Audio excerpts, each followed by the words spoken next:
আসসালামু আলাইকুম। আমাদের এমসিকিউ বুস্টার সিরিজের আজকের পর্বে আমরা পরিমাণগত রসায়ন চ্যাপ্টারটা কমপ্লিট করব। যেখানে এই চ্যাপ্টারটি থেকে আসা বিগত বছরগুলোতে বুয়েট, রুয়েট, চুয়েট, কুয়েট এবং সিকে রুয়েটে যতগুলো প্রশ্ন এসেছে সবগুলো প্রশ্ন আমরা সলভ করে ফেলব। এবং প্রতিটা প্রশ্ন সলভ করার সময় আমরা ব্যাখ্যা সহ সলভ করব, যাতে একই টাইপের প্রশ্ন এবছর বা পরবর্তী বছরগুলোতে আসলে তোমরা যেন খুব সহজেই সেগুলো ধরতে পারো এবং সলভ করতে পারো। আর যেহেতু পরিমাণগত রসায়ন চ্যাপ্টারটা বেশ ক্যালকুলেশন করতে হয়, অনেক ধরনের ম্যাথ আসে এখান থেকে। সো তোমাদেরকে চেষ্টা করতে হবে সেটা হচ্ছে একটা ম্যাথ এর কনসেপ্ট ক্লিয়ার হওয়ার সময় একটু বুঝে বুঝে সেগুলো সলভ করতে হবে, যাতে একই টাইপের ম্যাথগুলো একটু ঘুরিয়ে বা ডাটা চেঞ্জ করে দিলে তোমরা যেন সলভ করতে পারো। আমি টাইপ ভিত্তিক ভাবে আমাদের আজকের লেকচারটা সাজিয়েছি। সো চলো দেরি না করে শুরু করে ফেলা যাক আমাদের পরিমাণগত রসায়ন চ্যাপ্টারের আজকের এই লেকচারটি। তো আমরা চলে যাচ্ছি আমাদের প্রথম প্রশ্নে। আমরা দেখতে পাচ্ছি এখানে আমাদের প্রথম প্রশ্ন এখানে বলা আছে 300টি স্বাক্ষর করতে 30 মিলিগ্রাম কার্বন ক্ষয় হলে 4টি স্বাক্ষর দিতে কি পরিমাণ কার্বন অণু ব্যবহৃত হয়। তো প্রথমে আমাদের দেখতে হবে যে 300টি স্বাক্ষর দিতে আমাদের খরচ হয় 30 মিলিগ্রাম কার্বন। ঠিক আছে, আমাদেরকে বলেছে 4টি স্বাক্ষর দিতে কি পরিমাণ কার্বন খরচ হবে। প্রথমত কতটুকু, কত গ্রাম বা কত মিলিগ্রাম কার্বন খরচ হবে, এরপর সেটাকে আমরা আবার অণুতে নিয়ে চলে যাব। ঠিক আছে, তো প্রথম কাজ হচ্ছে 300টি স্বাক্ষর দিতে খরচ হয় হচ্ছে 30 মিলিগ্রাম। তাহলে আমরা ক্যালকুলেট করতে পারি। দেখো 300টি স্বাক্ষর দিতে খরচ হয় 30 মিলিগ্রাম। ঠিক আছে, আমরা মিলিগ্রামে ক্যালকুলেশনটা করি। অতএব একটি স্বাক্ষর দিতে খরচ হবে 30 ডিভাইড বাই 300 মিলিগ্রাম। ঠিক আছে, ওকে। এরপর আমরা কিন্তু ক্যালকুলেট করতে পারি 4টি স্বাক্ষর দিতে কতটুকু খরচ হবে। 30 ইন্টু 4 ডিভাইড বাই 300 এত মিলিগ্রাম। ঠিক আছে, দেখো আমরা যদি ক্যালকুলেট করি তাহলে এখানে পাচ্ছি হচ্ছে 0.4 মিলিগ্রাম। মিলিগ্রামকে আমরা চাইলে গ্রামে নিয়ে যেতে পারি। তাহলে 0.4 ইন্টু 10 টু দি পাওয়ার -3 এত গ্রাম আমরা ক্যালকুলেট করলাম। এখন আমাদের যেটা দরকার যে পরিমাণ কার্বন অণু ব্যবহৃত হয়। ঠিক আছে, আমরা জানি 1 মোলের মধ্যে অ্যাভোগাড্রো সংখ্যক অণু থাকে। তাহলে আমরা বলতে পারি যে 12 গ্রামে কার্বন অণু থাকে কতগুলো, 6.02 ইন্টু 10 টু দি পাওয়ার 23টি। ঠিক আছে, অতএব আমরা ক্যালকুলেট করতে পারি 0.4 ইন্টু 10 টু দি পাওয়ার -3 গ্রামে অণু থাকবে 6.02 into 10 to the power 23 into 0.4 into 10 to the power -3 divided by 12 এতটি। ঠিক আছে, আমরা যদি এটা সলভ করে ফেলি তাহলে আসবে 2.00 ইন্টু 10 টু দি পাওয়ার 90 এতটি।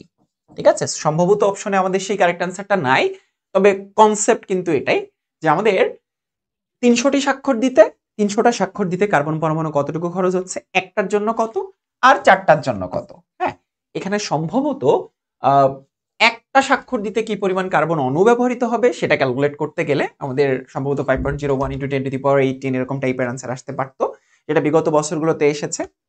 তবে কনসেপ্ট হচ্ছে এটা। আশা করছি তোমরা প্রশ্নটা বুঝতে পেরেছো। খুবই ইজি একটা প্রশ্ন, বুয়েট প্রিলিতে এসেছিল। বুয়েট প্রিলি 2022-23 সেশনে আরেকটা প্রশ্ন এসেছে, 210 গ্রাম অক্সিজেনে পরমাণুর সংখ্যা কত। ঠিক আছে, আচ্ছা তাহলে একটা জিনিস দেখো, আমরা যদি বলি 1 মৌলে কত সংখ্যক পরমাণু থাকে, সেটা হচ্ছে অ্যাভোগাড্রো সংখ্যক। 1 মোলে কত সংখ্যক অণু থাকে। আমরা যদি অক্সিজেন চিন্তা করি, একটা অক্সিজেনে কয়টা পরমাণু আছে, 2টা। ঠিক আছে, তাহলে আমরা এভাবে ক্যালকুলেট করি যে 32 গ্রাম অক্সিজেনে অণু থাকবে হচ্ছে 6.02 ইন্টু 10 টু দি পাওয়ার 23টি। ঠিক আছে, অতএব 210 গ্রাম অক্সিজেনে আমরা অণুর জায়গায় এবার চলে যাব হচ্ছে পরমাণুতে। ঠিক আছে, পরমাণু থাকবে হচ্ছে 6.02 into 10 to the power 23 into, যেহেতু একটা অণুতে 2টা পরমাণু থাকে তাই 2 ইন্টু কত গ্রামে, 210 গ্রামের মধ্যে। ঠিক আছে, এবং ডিভাইডেড বাই 32। তাহলে আমরা পাচ্ছি হচ্ছে 7.905 ইন্টু 10 টু দি পাওয়ার 23 এতটি। ঠিক আছে, সেক্ষেত্রে আমাদের কারেক্ট অ্যান্সার হচ্ছে এটা। ঠিক আছে, বেশ ইজি যে আমাদের 32 গ্রামে অণু থাকবে কতগুলো এবং 1 গ্রামে কত থাকবে, তাহলে এটা ডিভাইড বাই 32। এবার 210 গ্রামের জন্য কত, খুব সিম্পল, খেয়াল রাখতে হবে এখানে পরমাণু সংখ্যা বলেছে নাকি অণু সংখ্যা বলেছে। আমরা বুয়েট প্রিলির আরো একটা প্রশ্ন সলভ করে ফেলবো। 0.1 গ্রাম হাইড্রোজেন গ্যাসে কতটি অণু আছে? বুঝতেই পারছো যে আমাদের 0.1 গ্রাম হাইড্রোজেন, আমরা কিন্তু বলতে পারি যে 2 গ্রাম, যেহেতু 1 মোল হাইড্রোজেন গ্যাসে, এবার কিন্তু অণুর সংখ্যা বলেছে, গ্যাসে অণুর সংখ্যা হচ্ছে 6.02 ইন্টু 10 টু দি পাওয়ার 23টি। ঠিক আছে, অতএব 1 গ্রাম হাইড্রোজেনে অণুর সংখ্যা 6.02 ইন্টু 10 টু দি পাওয়ার 23টি ডিভাইডেড বাই 2 এতটি। অতএব 0.1 গ্রাম হাইড্রোজেন গ্যাসে অণুর সংখ্যা 6.02 into 10 to the power 23 into 0.1 divided by 2, আমরা ক্যালকুলেট করলে পাবো হচ্ছে 3.023 ইন্টু 10 টু দি পাওয়ার, একটা কমে যাবে, রাইট? তাহলে 10 টু দি পাওয়ার 22টি। ফাইন, তাহলে এই ক্ষেত্রে আমাদের কারেক্ট অ্যান্সার হচ্ছে 3.02 10 টু দি পাওয়ার 22টি। বেশ ইজি, কনসেপ্ট অ্যাপ্লাই করতে পারলেই হয়ে যাবে। বুয়েট প্রিলি 2021-22 আরো একটা প্রশ্নে চলে যাচ্ছি আমরা।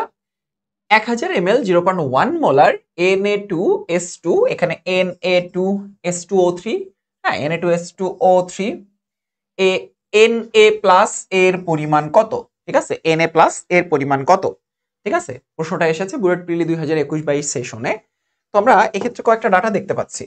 এটা হচ্ছে আমার আয়তন, হ্যাঁ, এটা হচ্ছে ঘনমাত্রা। আমরা চাইলে কিন্তু এখান থেকে n বের করে ফেলতে পারি, n is equal two Sv।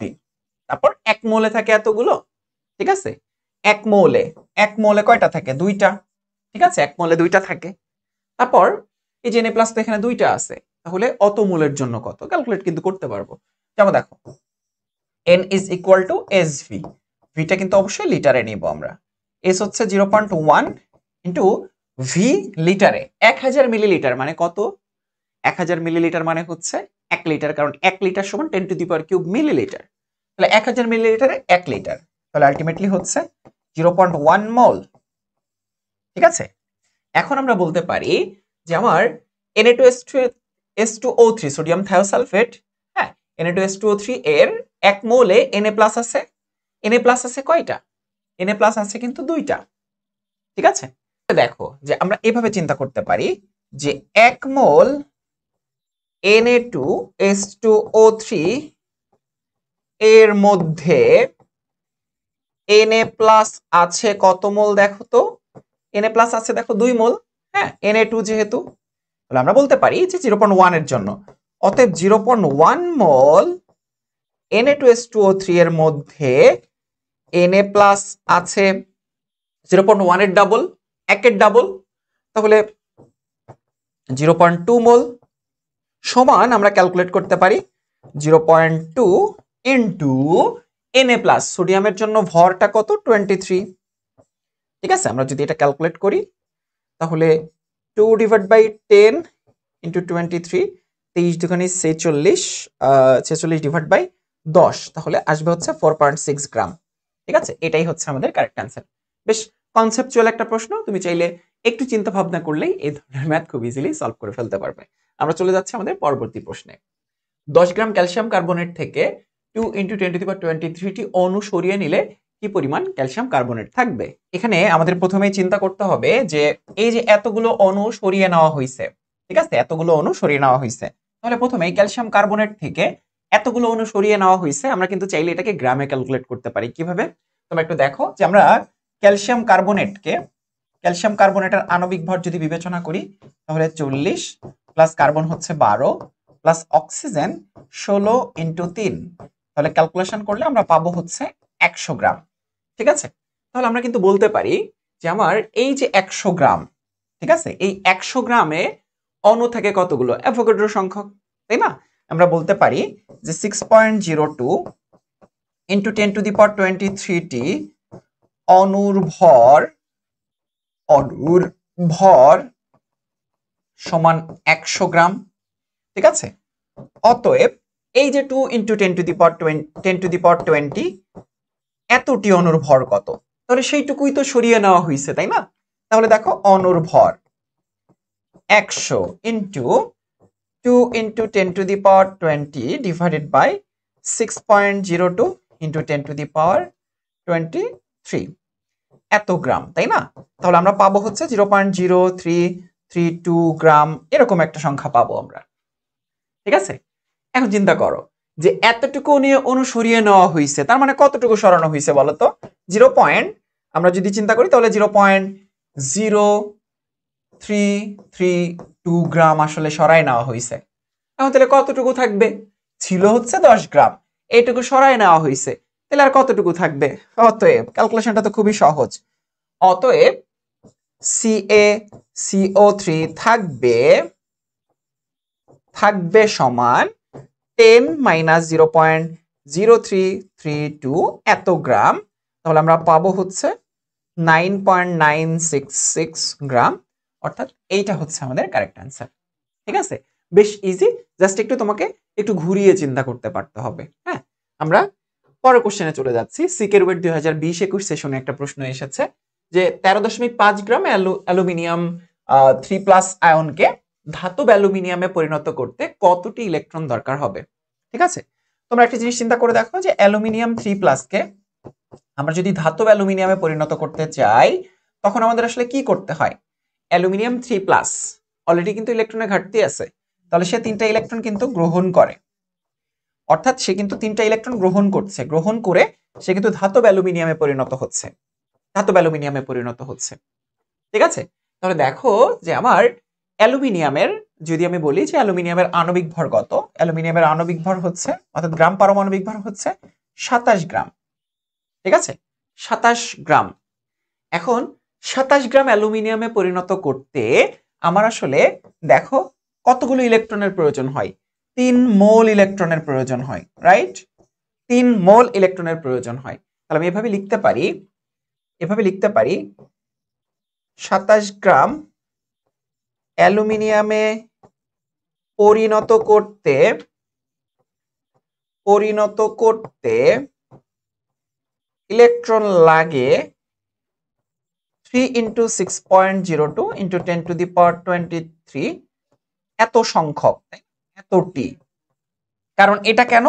কারণ দেখো এই যে 3 মোল, 1 মোলে থাকে হচ্ছে অ্যাভোগাড্রো সংখ্যক, তাহলে 3 মোল ইলেকট্রন আদান প্রদান করতে হচ্ছে। অতএব কত গ্রাম? 13.5 গ্রাম। হ্যাঁ, অ্যালুমিনিয়াম 3+ এ পরিণত, মানে অ্যালুমিনিয়াম 3+ কে অ্যালুমিনিয়ামে কনভার্ট করতে। এখানে ডাটাটা এভাবে হতে পারতো, 27 গ্রাম অ্যালুমিনিয়াম 3+ আয়নকে অ্যালুমিনিয়ামে পরিণত করতে, এখানে চাইলে এটুকু আমরা কিন্তু লিখে দিতে পারতাম যদি রিটেন টেস্টে এই ধরনের প্রশ্ন আসে। 13.5 গ্রাম অ্যালুমিনিয়ামে পরিণত করতে, হ্যাঁ, মানে অ্যালুমিনিয়াম 3+ আয়নকে ধাতব অ্যালুমিনিয়ামে পরিণত করতে, ডাটাটা এরকম হতে পারতো। হ্যাঁ, এত গ্রাম অ্যালুমিনিয়ামকে এভাবে লিখে দিলে বেটার। হ্যাঁ, অ্যালুমিনিয়াম 3+ কে অ্যালুমিনিয়াম আয়নে পরিণত করতে। তাহলে আমরা ক্যালকুলেট করতে পারি 3 ইন্টু 6.02 10⁻23 ইন্টু 13.5 ডিভাইডেড বাই 27 গ্রাম। তাহলে ক্যালকুলেট করলে আমরা পাবো 9.03 ইন্টু 10⁻23 এতটি। সো আমাদের কারেক্ট অ্যান্সার হচ্ছে এ। বেশ ইজি একটা প্রশ্ন। সো তোমরা চাইলে কিন্তু এভাবে একটু চিন্তা করে সলভ করে ফেলতে পারবে। আমরা পরের এমসিকিউতে চলে যাচ্ছি। সিকের ওয়েট 2020-21 সেশনে প্রশ্নটা এসেছে, বাংলাদেশের প্রতিটি মানুষ যদি তাদের তৈরি জৈব বজ্র থেকে প্রতিদিন 1800 অণু মিথেন গ্যাস উৎপন্ন হওয়ার জন্য দায়ী হয়, তাহলে বাংলাদেশে কি পরিমাণ মিথেন গ্যাস উৎপন্ন হয়? হ্যাঁ, বাংলাদেশের জনসংখ্যা 17 কোটি ধরা যেতে পারে। কত ধরবো? 17 কোটি ধরবো। 1800 অণু মিথেন গ্যাস প্রডিউস করে। ঠিক আছে, 1800 অণু মিথেন গ্যাস প্রডিউস করে। তাহলে একটা ব্যাপার একটু খেয়াল করে দেখো, 17 কোটি যদি ধরা হয়, তাহলে জনসংখ্যা হচ্ছে 17 ইন্টু 10⁶ হইলে হয় 1, 7 হইলে হয় 1700 কোটি ইন্টু 1800 অণু, তাই না? ইন্টু 1800 অণু, 1800। দেখো আমরা যদি বলি যে মোট CH4 এর পরিমাণ কতটি, আসলে মোট CH4 সমান এতটি অণু, তাই না? এতটি অণু। হ্যাঁ, তাহলে দেখো যাই হোক, বাংলাদেশে প্রতিদিন কি পরিমাণ মিথেন গ্যাস উৎপন্ন হচ্ছে, কি পরিমাণ আমাদের কিন্তু চাইছে হচ্ছে গ্রামে যাচ্ছে। হ্যাঁ, গ্রামে চাইছে কিন্তু অ্যাকচুয়াল ভ্যালুটা। আমরা যদি বলি মিথেনের আণবিক ভর কত, 12 + 4 সমান হচ্ছে 16 গ্রাম, রাইট? তাহলে এবার আমাকে যেটা করতে হবে, এই অণুকে অ্যাকচুয়ালি গ্রামে প্রকাশ করতে হবে, তাই না? এই অণুকে অ্যাকচুয়ালি গ্রামে প্রকাশ করতে হবে। আমরা অ্যাভোগাড্রোর ফর্মুলা থেকে তো জানি যে n = W / m = n / na, right? তাহলে W এর ভ্যালু আছে, m এর ভ্যালু আছে, n এর ভ্যালু আছে, na এর ভ্যালু আছে, তাই না? আমাদের কি করতে হবে, শুধু W এর ভ্যালুটা বের করতে হবে। তাহলে W / 16, n এর ভ্যালু কত? n হচ্ছে 17 × 10⁻⁷, 17 কোটি ইন্টু 1800 ডিভাইডেড বাই অ্যাভোগাড্রো সংখ্যক 6.02 × 10⁻23। তাহলে আমরা এই ক্ষেত্রে কিন্তু W এর ভ্যালুটা পেয়ে যাব 8.13 × 10⁻⁻12 এত গ্রাম। ঠিক আছে, জাস্ট খুবই সিম্পল একটা ক্যালকুলেশন, এটা করলেই তুমি কিন্তু এখান থেকে অ্যান্সার বের করে ফেলতে পারছো। ওকে, তো আমরা চলে যাব আমাদের পরবর্তী এমসিকিউতে। সিকের ওয়েট 2020-21 সেশনের একটা প্রশ্ন। 18 গ্রাম গ্লুকোজ অণুতে কতটি কার্বন পরমাণু আছে? ঠিক অ্যালুমিনিয়ামের ওই প্রশ্নটার মতো, গ্লুকোজ অণুতে কতটি কার্বন পরমাণু আছে? আমরা গ্লুকোজের সংকেত যদি দেখি তাহলে C6H12O6। তাহলে একটা অণুতে কার্বন পরমাণু আছে কয়টা? একটা অণুতে কার্বন পরমাণু আছে হচ্ছে 6টা। ঠিক আছে, আর গ্লুকোজের আণবিক ভর আমরা তো জানি, গ্লুকোজের আণবিক ভর হচ্ছে 180 গ্রাম। ঠিক আছে, 180 গ্রাম। এখন পরমাণু সংখ্যা যেহেতু চাইছে, তাহলে 180 গ্রাম গ্লুকোজে 180 গ্রাম গ্লুকোজে অণু থাকে হচ্ছে, গ্লুকোজে যেহেতু অণু থাকে 6.02 × 10⁻23টি। ঠিক আছে, অতএব 18 গ্রাম গ্লুকোজে অণু থাকে 6.02 × 10⁻23 × 18 ডিভাইডেড বাই 180 এতটি। আমরা আরেকটা লাইন অ্যাড করব, অতএব 18 গ্রাম গ্লুকোজে কার্বন পরমাণু থাকে, কার্বন পরমাণু, তাইলে জাস্ট 6 দ্বারা মাল্টিপ্লাই করলে হয়ে যাবে। 6 × 6.02 10⁻23 × 18 ডিভাইডেড বাই 180 এতটি। তাহলে আমরা যদি ক্যালকুলেট করি তাহলে আমরা এখান থেকে উত্তরটা পেয়ে যাব 3.610 36 10, তাহলে 3.6 10⁻23 এতটি। ঠিক আছে, সম্ভবত এই যে এটাই হচ্ছে আমাদের কারেক্ট অ্যান্সার। জাস্ট খুবই সিম্পল একটা ক্যালকুলেশন, তুমি একটু চিন্তা করলেই এটার অ্যান্সার বের করে ফেলতে পারবা। খুবই সিম্পল লজিক, এবং জাস্ট একটু সাজিয়ে গুছিয়ে চিন্তা করতে পারলেই হবে। পরের প্রশ্ন, কুয়েট 2018-19 সেশনে একটা প্রশ্ন এসেছে, একটি মৌলের ইলেকট্রন বিন্যাস 1s2 2s2 2p6 3s2 3p5। তাহলে ইলেকট্রন হচ্ছে 17টা, দেখে বুঝতে পারছো যে এটা হচ্ছে আমাদের ক্লোরিন পরমাণু। মৌলটি এত গ্রামে কতটি ইলেকট্রন আছে? এত গ্রামে কতটি ইলেকট্রন আছে? ঠিক আছে, ক্যালকুলেশনটা একটু দেখো যে আমাদের এক্ষেত্রে ক্যালকুলেশনটা কিভাবে করতে হবে। আমাদের দেখো, যদি মৌলটা হয় ক্লোরিন, তাহলে ক্লোরিনের গ্রাম পারমাণবিক ভর হচ্ছে 35.5 গ্রাম, রাইট? যেহেতু 17টা ইলেকট্রন আছে, 3s2 3p5। আচ্ছা, যে 1 মোল বা 35.5 গ্রামে ইলেকট্রন আছে, 1 মোলে ইলেকট্রন আছে কতগুলো? 6.02 × 10⁻23টি। ঠিক আছে, অ্যাভোগাড্রো সংখ্যক ইলেকট্রন আছে। হ্যাঁ, অতএব আমরা যদি বলি 6.24078 × 10⁻23 গ্রামে ইলেকট্রন আছে, তাহলে কিন্তু ওই যে 17টা electron, 17 × 6.02 10⁻23 × 6.24078 × 10⁻23 divided by 35.5। So more or less আমাদের 18টি এর কাছাকাছি আসবে ইলেকট্রন। সো আমাদের কারেক্ট আনসার হচ্ছে 18। বেশ ইজি একটা ক্যালকুলেশন। আমরা কুয়েট 2018-19 সেশনের একটা প্রশ্ন সলভ করব। পানিপূর্ণ একটি পাত্র প্রতি ঘন্টায় 150 মিলিগ্রাম ওজন হারায়, প্রতি সেকেন্ডে পাত্রটি থেকে কতটি জলীয় বাষ্পের অণু সৃষ্টি হয়? তাহলে দেখো বেশ ইজি একটা প্রশ্ন। প্রতি ঘন্টায় মানে হচ্ছে 3600 সেকেন্ডে 150 মিলিগ্রাম ওজন হারায় পানিপূর্ণ একটা পাত্র। যতটুকু ওজন হারায় ঠিক ততটুকু কিন্তু জলীয় বাষ্প সৃষ্টি হয়। ঠিক আছে, তাহলে এখান থেকে আমরা বের করতে পারি যে আমাদের 1 ঘন্টা মানে হচ্ছে 3600 সেকেন্ডে হ্যাঁ ওজন হারায়, হ্যাঁ ওজন হারায়, যেহেতু সেকেন্ডে ক্যালকুলেশন করতে হবে, 150 মিলিগ্রাম। ঠিক আছে, আমরা চাইলে এটাকে আমরা আসলে গ্রামে নিয়ে যেতে পারি। অতএব 1 সেকেন্ডে কতটুকু ওজন হারায়? 150 ইন্টু 10⁻³ এত গ্রাম, হ্যাঁ ডিভাইডেড বাই 3600 সেকেন্ড। ঠিক আছে, এত গ্রাম ওজন হারায়। তাহলে আমরা পাবো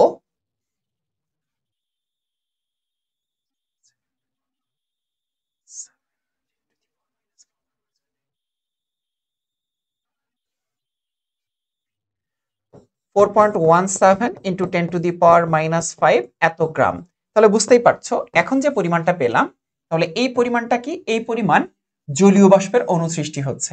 ঠিক আছে, তাহলে আমাদেরকে বের করতে হবে হ্যাঁ কতটি সংখ্যা বের করতে হবে। আছে ভর, বের করতে হবে সংখ্যা।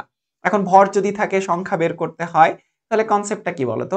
ভর আছে সংখ্যা বের করতে হবে, তাহলে কনসেপ্টটা হচ্ছে W divide by M is equal to N divide by NA।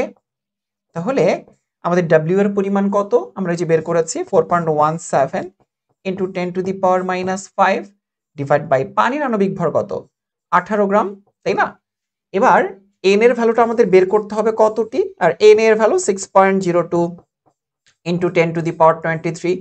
অতএব N হচ্ছে আমাদের 1.395 ইন্টু 10⁻18।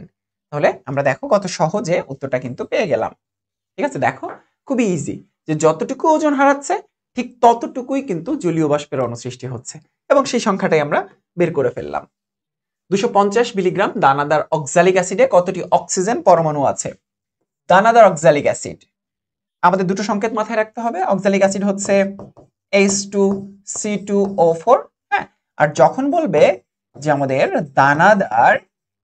দানাদার অক্সালিক অ্যাসিড, তখন যেটা করতে হবে H2C2O4 into 2H2O, H2C2O4 into 2H2O। তাহলে এখানে অক্সিজেন পরমাণু কয়টা আছে? এখানে অক্সিজেন 4টা, এখানে অক্সিজেন 2টা, তাহলে অক্সিজেন পরমাণু আছে টোটাল কিন্তু 6টা। ঠিক আছে, আবার আমাদের এই যে দানাদার অক্সালিক অ্যাসিড, হ্যাঁ দানাদার অক্সালিক অ্যাসিড, এইটার আণবিক ভর কত? এটার আণবিক ভর হচ্ছে 126 গ্রাম। ঠিক আছে, তাহলে আমরা যদি একটু ক্যালকুলেট করি যে আমাদের 250 মিলিগ্রামে কতটি অক্সিজেন পরমাণু আছে, তাহলে কিন্তু আমরা বের করে ফেলতে পারবো। দেখো 250 মিলিগ্রামে দানাদার অক্সালিক অ্যাসিডে কতটি অক্সিজেন পরমাণু আছে, আমরা কিন্তু ডিরেক্ট বলতে পারি এটা যে 126 মিলিগ্রামে বা 126 গ্রামে, অ্যাকচুয়ালি 126 গ্রামে অক্সিজেন পরমাণু কয়টা আছে দেখো, যেহেতু 1 মোল, 126 গ্রামে, হ্যাঁ 126 গ্রামে অক্সিজেন পরমাণু আছে, অক্সিজেন পরমাণু আছে 6 ইন্টু অ্যাভোগাড্রো সংখ্যক 6.02 ইন্টু 10⁻23টি, হ্যাঁ। অতএব 252 ইন্টু 10⁻³ গ্রাম, যেহেতু আমরা এখানে দেখতে পাচ্ছি মিলিগ্রাম দেওয়া আছে, গ্রামে অক্সিজেন পরমাণু আছে 6 into 6.02 into 10⁻23 into 252 into 10⁻³ divided by 126। আমরা যদি ক্যালকুলেট করি তাইলে পাবো হচ্ছে 7.23 ইন্টু 10⁻21। এই 6টা কিন্তু তোমাদের একটু খেয়াল রাখতে হবে। ঠিক আছে, এতটি। তাহলে আমরা দেখো পেয়ে গেলাম আমাদের কারেক্ট অ্যান্সার। জাস্ট আমাদের ক্যালকুলেট করতে পারতে হবে যে আমার মিলিগ্রাম থেকে আমি গ্রামে নিচ্ছি কিনা এবং 1 মোলের সাপেক্ষে ক্যালকুলেশন করতে পারছি কিনা। আর এই যে অক্সিজেন পরমাণুর সংখ্যা বলেছে যেহেতু, তার মানে অক্সিজেন পরমাণুর সংখ্যাটা কিন্তু ক্যালকুলেট করতে পারতে হবে। পরের এমসিকিউতে চলে যাচ্ছি আমরা। কুয়েট 2017-18 সেশনের প্রশ্ন। একটি বিশুদ্ধ যৌগের নমুনায় 2.01 গ্রাম সোডিয়াম, হ্যাঁ 2.65 ইন্টু 10⁻22টি কার্বন পরমাণু, হ্যাঁ এবং 0.132 মোল অক্সিজেন পরমাণু পাওয়া গেল। কক্ষ তাপমাত্রায় 73 গ্রাম হাইড্রোক্লোরিক অ্যাসিড 73 গ্রাম হাইড্রোক্লোরিক অ্যাসিডের সাথে বিক্রিয়া করে একটি বর্ণহীন গ্যাস উৎপন্ন করে। হ্যাঁ, উৎপন্ন গ্যাসের অণুর সংখ্যা নির্ণয় করো। গ্যাসের অণুর সংখ্যা আমাদের বের করতে হবে, বেশ কয়েকটা ধাপে এটা সলভ করতে হবে। প্রথমত এই ভ্যালুগুলো কাজে লাগিয়ে আমাদের একটা যৌগের সংকেত বের করতে হবে, যে সংকেত কক্ষ তাপমাত্রায় এত এর সাথে বিক্রিয়া করে, তার মানে 73 গ্রাম হাইড্রোক্লোরিক অ্যাসিডের সাথে বিক্রিয়া ঘটাইতে হবে এবং একটা গ্যাস উৎপন্ন হবে, সেই গ্যাসের অণুর সংখ্যা আমাদের বের করতে হবে। ঠিক আছে, বেশ 3 ধাপে ম্যাথটা করতে হবে। প্রথমত আসো, আমাদের প্রথম ধাপের কাজটা কি, এই যে 2.04 গ্রাম সোডিয়াম, সবাইকে আমরা মোলে নিয়ে যাব।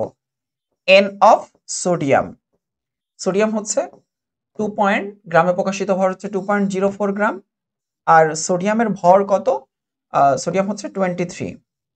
আমরা ক্যালকুলেট করলে পাবো হচ্ছে 0.08 মোল।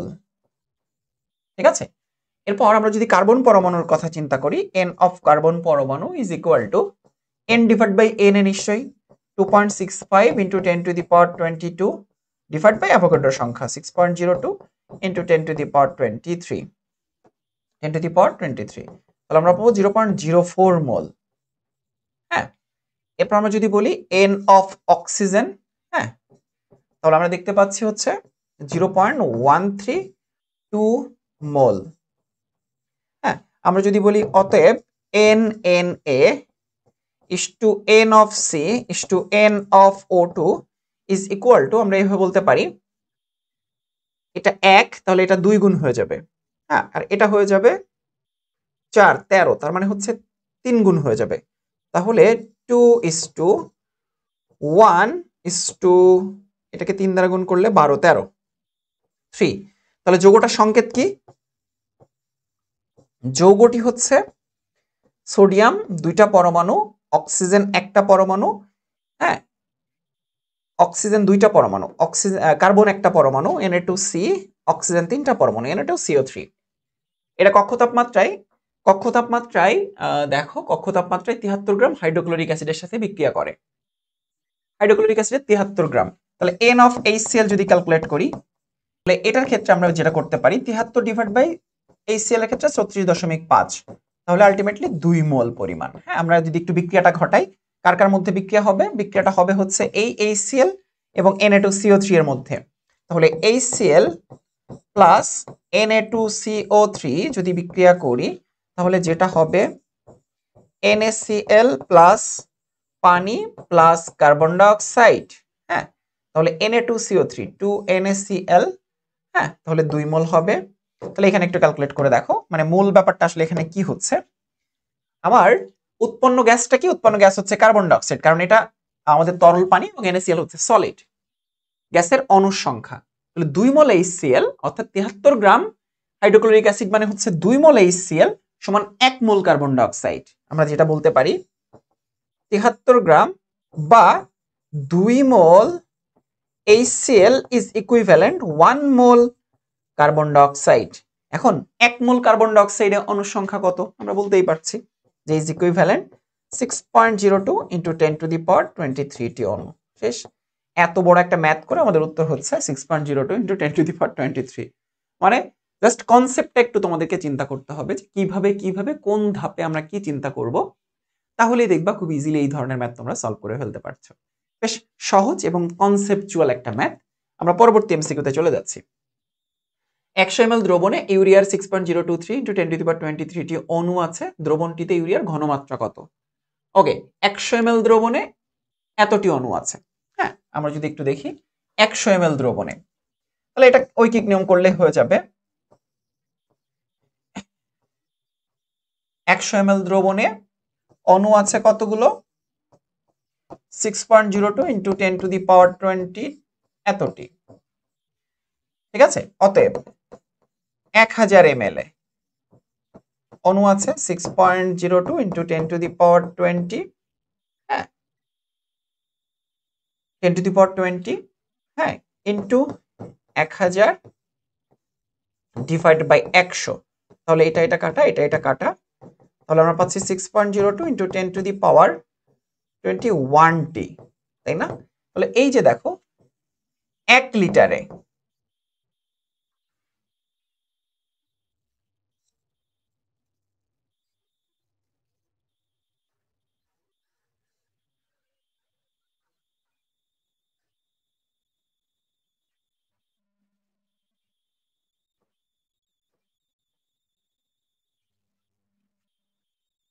এখন চাইলে আমরা কিন্তু এটাকে মোলে নিয়ে যেতে পারবো, তাই না? আমরা কি জানি n is equal to n divide by na।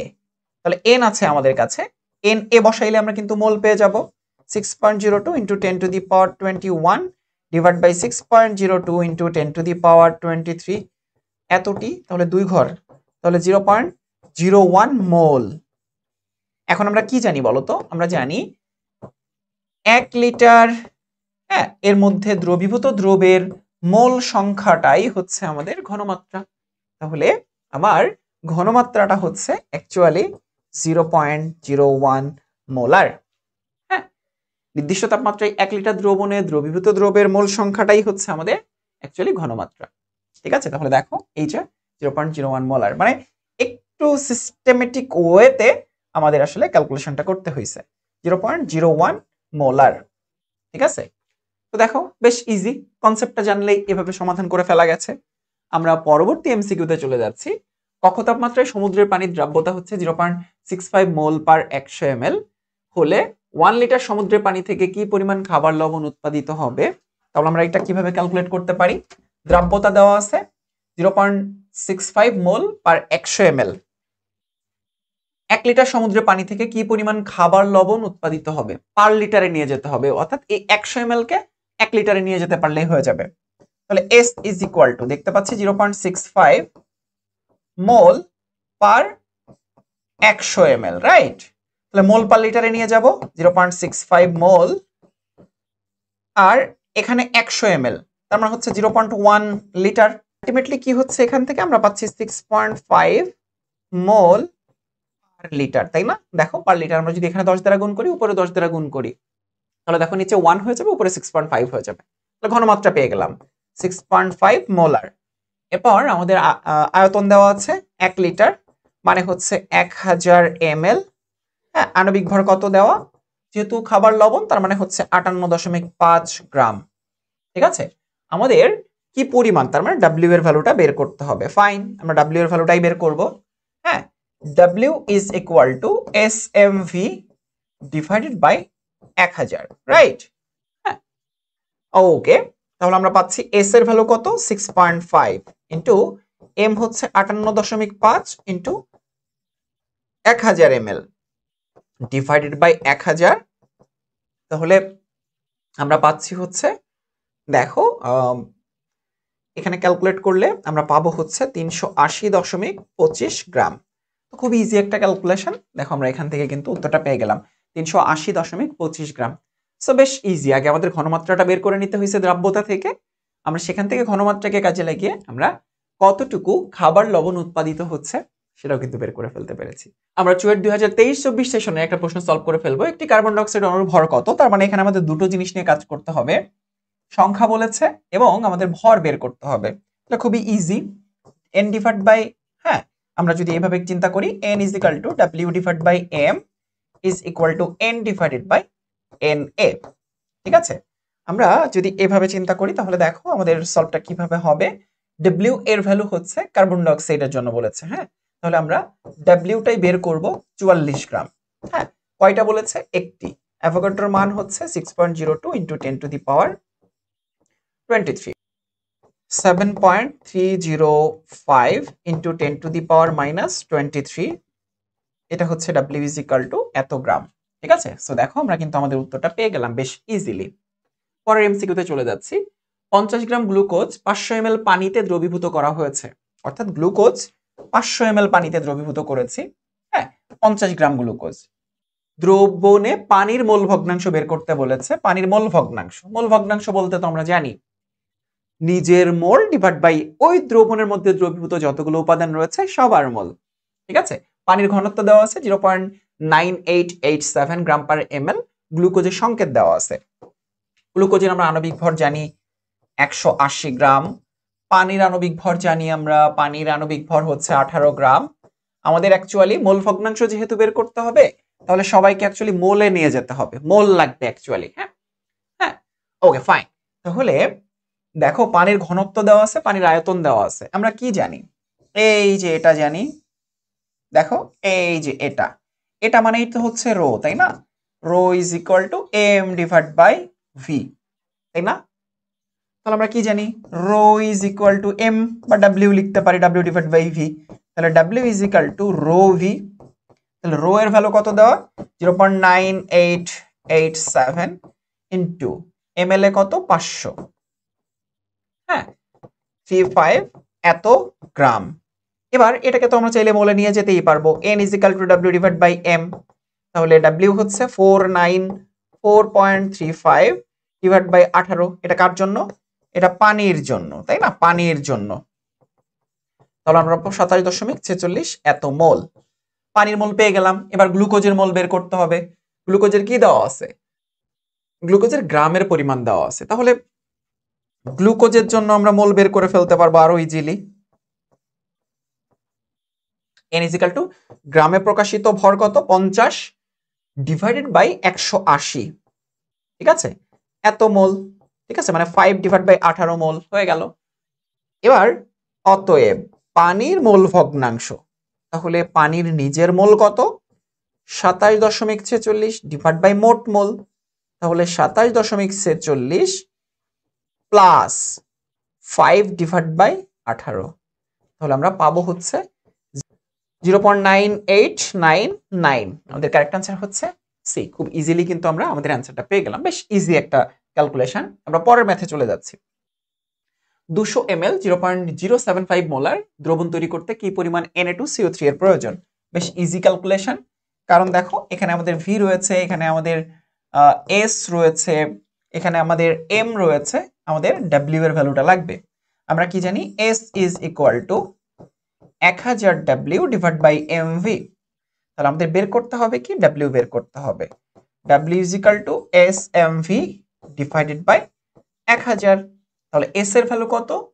0.075 into M এর ভ্যালু Na2CO3 এর জন্য 106 ইন্টু এম এল এ নিতে হবে 200 ml ডিভাইডেড বাই 1000। তাহলে আমরা পাবো হচ্ছে 1.59 gram. So our correct answer is 1.59 gram. বেশ ইজি একটা ক্যালকুলেশন। 250 ml Na2C2O4 এর 0.1 মোলার দ্রবণ তৈরি করতে কি পরিমাণ Na2C2O4 প্রয়োজন হবে? হ্যাঁ, তাহলে এটাও কিন্তু আমাদের এস এর সেই ভ্যালুটা বের করব। এখানেও কিন্তু সেই ডাব্লিউ এর ভ্যালুটা বের করব আমরা। W is equal to S M V divided by 1000, right? তাহলে দেখো এখানে 46 প্লাস 24 4 64। তাহলে আমরা যদি ক্যালকুলেশন করি তাহলে এখানে আসবে হচ্ছে 100 110 আর 100 110 আর 24 134, ঠিক আছে? এস কত? এস হচ্ছে 0.1 ইনটু এম হচ্ছে 134 ইনটু 250 ডিভাইডেড বাই 1000, ঠিক আছে? 3.35 গ্রাম, ঠিক আছে? ওকে, তাহলে আমাদের কারেক্ট আনসারটা আমরা পেয়ে গিয়েছি খুব ইজিলি, 3.35 গ্রাম। পরের এমসিকিউ, 0.20 গ্রাম হাইড্রোজেনের মধ্যে কি পরিমাণ হাইড্রোজেন অণু আছে? এত গ্রাম হাইড্রোজেনের মধ্যে কি পরিমাণ হাইড্রোজেন অণু আছে? তাহলে আমাদের গ্রাম এবং অণু এই দুইটার মধ্যে সম্পর্ক স্থাপন করতে হবে। তাহলে W divide by M is equal to N divided by N A, ঠিক আছে? তাহলে ডাব্লিউ 0.20, হ্যাঁ, আর আণবিক ভর হচ্ছে 2 গ্রাম। এন এর ভ্যালু বের করতে হবে 6.02 ইন্টু 10 টু দি পাওয়ার 23, হ্যাঁ। অতএব এন এর ভ্যালু হচ্ছে 6.023 ইন্টু 10 টু দি পাওয়ার 22, কারণ এক্ষেত্রে 2 আর 0.20 এখানে 10 দ্বারা যদি গুণ করে ফেলি তাহলে উপরে নিচে 10 দ্বারা গুণ করলে এখানে আসবে 20, ওখানে হচ্ছে 2, তাহলে 10 এক কমে যাবে, ঠিক আছে? তাহলে 10 টু দি পাওয়ার 22। বেশ ইজি একটা ক্যালকুলেশন।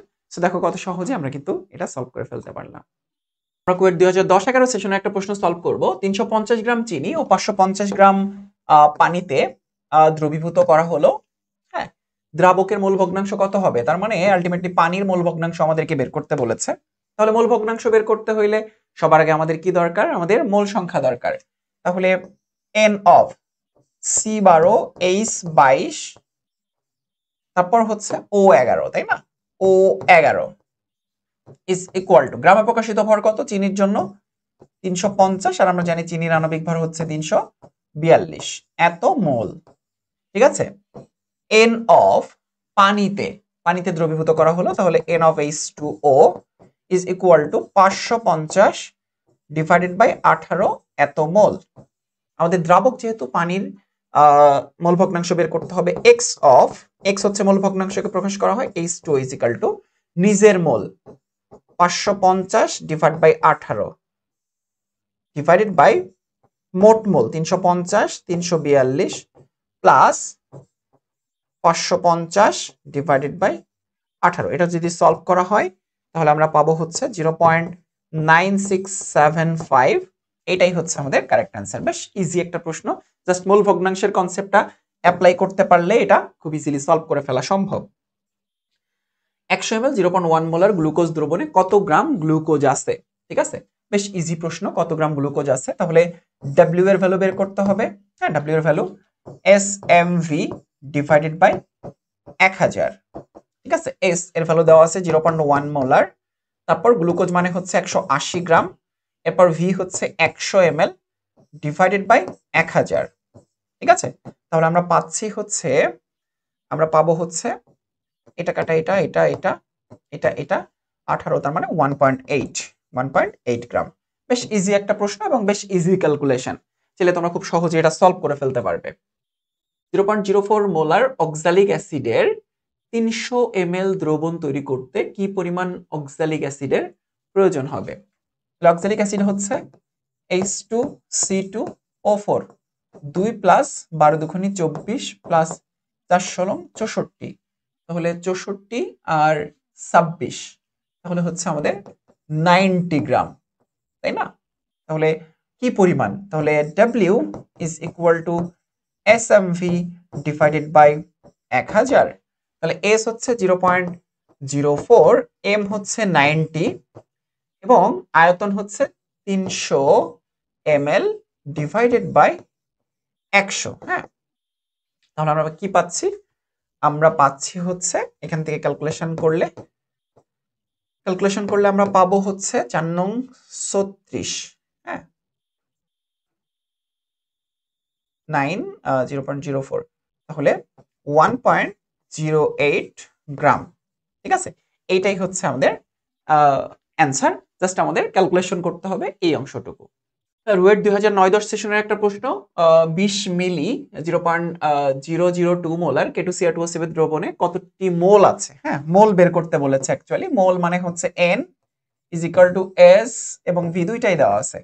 তাহলে N is equal two SV, S এর ভ্যালু হচ্ছে 0.002 ইন্টু V হচ্ছে 20 মিলিলিটার। তাহলে 20 মিলিলিটারকে আমাদের লিটারে নিয়ে যেতে হবে 10 টু দি পাওয়ার -3 দিয়ে, 20 মিলি যেহেতু, তাহলে আমরা ক্যালকুলেট করলে পাবো হচ্ছে 4 ইন্টু 10 টু দি পাওয়ার -5 এত মোল। ঠিক আছে, খুব ইজি ক্যালকুলেশন। সো দেখো কত সহজে এটা সলভ করে ফেলতে পারলাম। পরের এমসিকিউতে চলে যাচ্ছি। 250 সেন্টিমিটার কিউব 0.1 মোলার NaOH দ্রবণ তৈরি করতে কি পরিমাণ NaOH এর প্রয়োজন হবে? তাহলে W is equal to SMV divided by 1000। তাহলে S এর ভ্যালু কত? 0.1 ইন্টু M এর ভ্যালু কত? NaOH এর জন্য 40, এরপর হচ্ছে V এর ভ্যালু 250। হ্যাঁ, 250 ডিভাইডেড বাই 1000। হ্যাঁ, এটা কাটা 4 পজিশন 100, নিচে 10, উপরে 100 হয়ে গেল, তাহলে 1 গ্রাম। ঠিক আছে, বেশ ইজি ক্যালকুলেশন। পরের এমসিকিউতে চলে যাচ্ছি। 36 গ্রাম পানিতে কয়টি পানির অণু আছে? 36 গ্রাম পানি, তাহলে 18 গ্রাম পানি, যেহেতু আণবিক ভর, 18 গ্রাম পানিতে অণু থাকবে কয়টা? 6.02 into 10 to the power 23টি।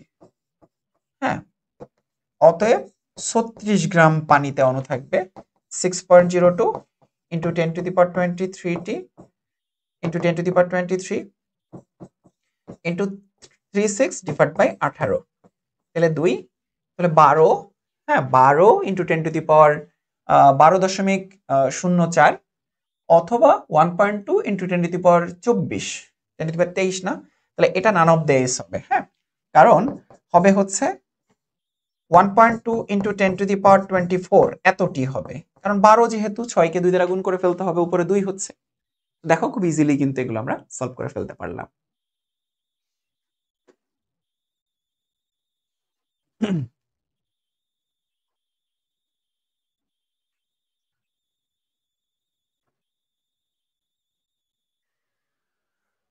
BUET 2021-22 সেশনের একটা প্রশ্ন সলভ করব। 2.4 গ্রাম ম্যাগনেসিয়াম থেকে কত গ্রাম ম্যাগনেসিয়াম অক্সাইড পাওয়া যায়, যেখানে বিক্রিয়াটা দিয়ে দেওয়া হয়েছে আমাদের। আমরা যদি একটু বিক্রিয়াটা দেখি যে 2 মোল ম্যাগনেসিয়াম, অর্থাৎ আমরা যদি এভাবে দেখি 2 মোল ম্যাগনেসিয়াম অক্সিজেনের সাথে বিক্রিয়া করছে এবং উৎপন্ন করছে ম্যাগনেসিয়াম অক্সাইড, অবশ্যই এখানে 2 মোল হবে। তাহলে আমরা যদি দেখি তাহলে 24 দুগুণে 48, যদি 48.48 সামথিং হয় এত গ্রাম, গ্রাম থেকে গ্রাম, তার মানে এটা হচ্ছে 32 গ্রাম, আর 48 আর 32 হচ্ছে, আমরা যদি ক্যালকুলেট করি তাহলে 80 গ্রাম। ঠিক আছে, অক্সিজেন যেহেতু 32 গ্রাম, তাহলে 8 আর 2 10, 4 3 7 আর 8 আমাদেরকে বলেছে ম্যাগনেসিয়াম থেকে কত গ্রাম ম্যাগনেসিয়াম অক্সাইড পাওয়া যায়। তাহলে আমরা লিখতে পারি 48 গ্রাম ম্যাগনেসিয়াম থেকে ম্যাগনেসিয়াম অক্সাইড পাওয়া যায় 80 গ্রাম। 1 গ্রাম ম্যাগনেসিয়াম থেকে কতটুকু ম্যাগনেসিয়াম অক্সাইড পাওয়া যায়, 80 ডিভাইড বাই 48 গ্রাম। অতএব এখানে বলা আছে 2.4 গ্রাম ম্যাগনেসিয়াম থেকে ম্যাগনেসিয়াম অক্সাইড পাওয়া যায় 80 ইন্টু 2.4 ডিভাইড বাই 48 এত গ্রাম। তাহলে আমরা ক্যালকুলেট করলে যেটা পাবো সেটা হচ্ছে অ্যাকচুয়ালি 4 গ্রাম। সো দেখো খুব ইজি ক্যালকুলেশন। এই ধরনের সহজ সহজ ক্যালকুলেশন কিন্তু মাঝে মধ্যে পরীক্ষায় দিয়ে দেয়, তোমাদেরকে একটু অ্যালার্ট থাকতে হবে। 2013-14 সেশনে এসেছে 0.6 গ্রাম অক্সিজেন ধারণকারী একটি আবদ্ধ পাত্রে 1.0 গ্রাম ম্যাগনেসিয়ামকে দহন করা হলো। পাত্রে কি পরিমাণ ম্যাগনেসিয়াম অতিরিক্ত থাকবে? এটা লিমিটিং বিক্রিয়ক না, জাস্ট আমাদের একটু ক্যালকুলেট করতে হবে ম্যাগনেসিয়াম অক্সাইড কতটুকু অতিরিক্ত থাকবে। ঠিক আছে, তো দেখো কাজটা কি আসলে, কাজ হচ্ছে 0.6 গ্রাম অক্সিজেন ধারণকারী একটি আবদ্ধ পাত্রে 1.8 গ্রাম ম্যাগনেসিয়ামকে দহন করা হলো। হ্যাঁ, তাহলে পাত্রে কি পরিমাণ ম্যাগনেসিয়াম অতিরিক্ত থাকবে? তাহলে দেখো সে আগের বিক্রিয়া, ম্যাগনেসিয়াম প্লাস অক্সিজেন বিক্রিয়া করলে আমরা পাবো হচ্ছে ম্যাগনেসিয়াম অক্সাইড। ঠিক আছে, 48 গ্রাম। হ্যাঁ, আর কাকে নিয়ে কাজ করতে হবে, ম্যাগনেসিয়াম এবং হচ্ছে অক্সিজেনকে নিয়ে 32 গ্রাম।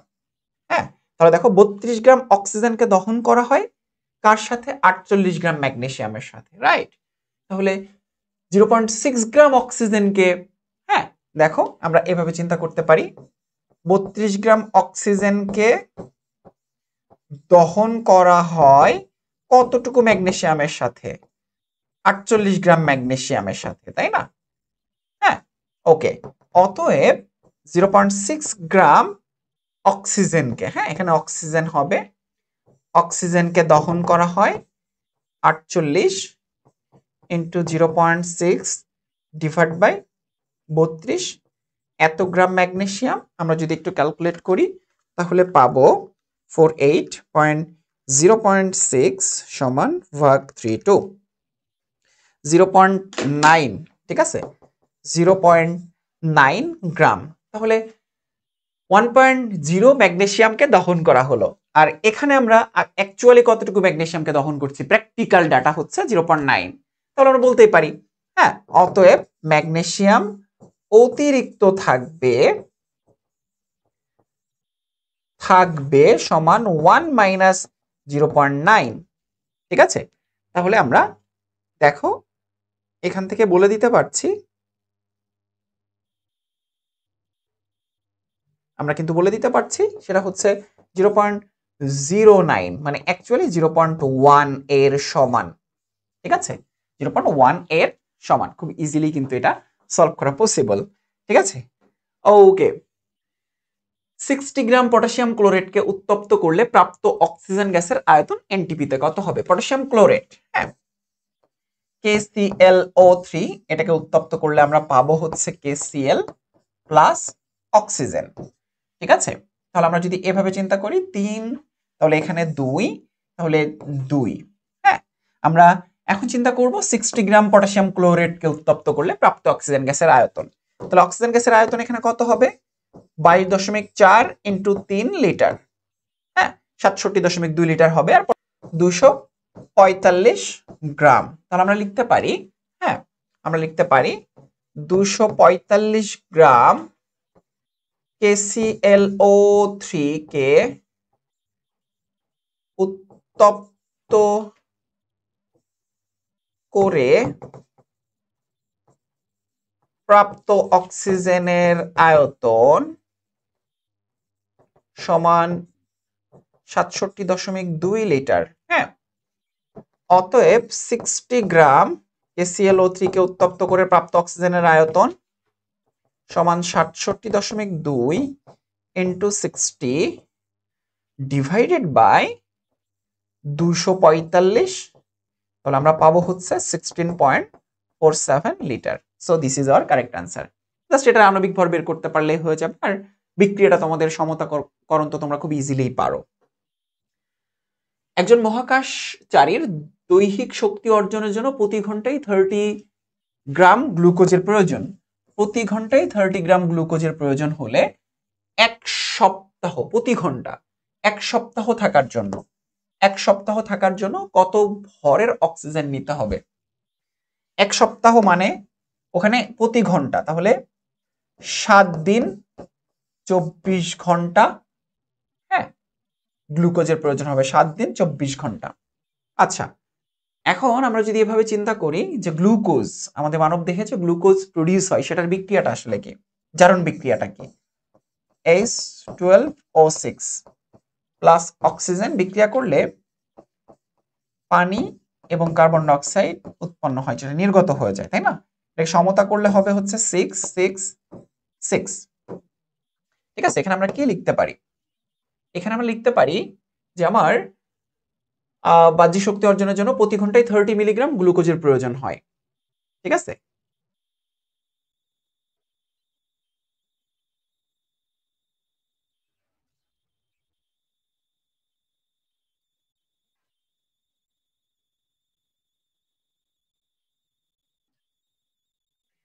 তাহলে এখানে আমরা লিখতে পারি 180 গ্রাম, আর এটা হচ্ছে 32 × 6, তাই না? এত গ্রাম। তাহলে আমরা বলতে পারি 180 গ্রাম গ্লুকোজের জন্য অক্সিজেন প্রয়োজন, গ্লুকোজের জন্য অক্সিজেন প্রয়োজন হয় 32 × 6 এত গ্রাম।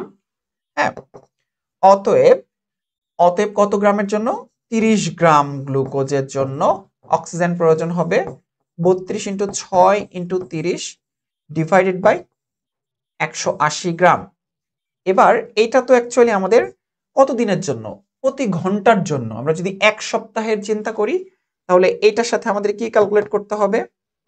এটার সাথে নতুন করে আমাদের ক্যালকুলেট করতে হবে ইনটু 7 দিন 24 ঘন্টা 376 গ্রাম, যেখান থেকে কেজিতে গেলে 5.37 কেজি, 5.37 কেজি। ঠিক আছে, এটাই হচ্ছে আমাদের এক্সাক্ট অ্যান্সার। কারণ আমাদের দেখো ওই যে গ্রামে আমাদের অপশনগুলো তো কেজিতে দেওয়া রয়েছে, তাহলে অবশ্যই আমাদের কেজিতে চলে যেতে হবে।